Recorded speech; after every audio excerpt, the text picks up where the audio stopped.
Gəncə rayonu Qasmallar kəndində, mənim doğma kəndimdə, yəni anadan olub, o kənddə böyüyüb, hər ikimiz orta məktəbi onu kənddə bitirmişik, fərqlənmə ilə və Politexnik İnstitutuna qəbul olub, ondan sonraki də müəyyən işlərdə çalışıb, həyatı məlumdur.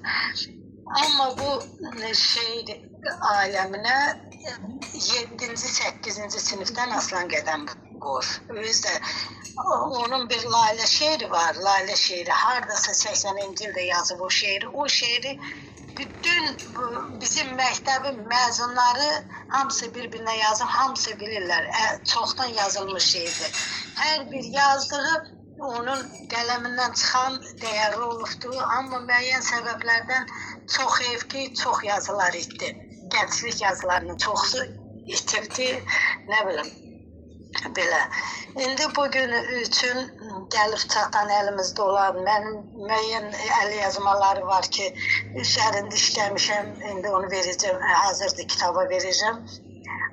Amma ondan sonra işlənməsi çox hardasa, nə bilim, 3 dənə, 4 dənə əl yazma dəftəri var, onu da çalışacağım.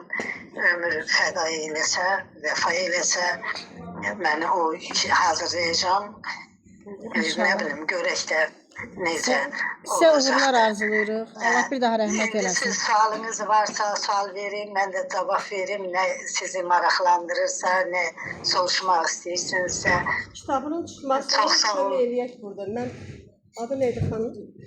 Elə mi? Hə. Nə lazımdır kömək eləyərik. Gəncə xanım, olar sizə bir sual. Aslan müəllim bir qardaş kimi, bir əziz, sizə daha yaxın olsa, çünki siz Rusiyada bir yerdə olursunuz.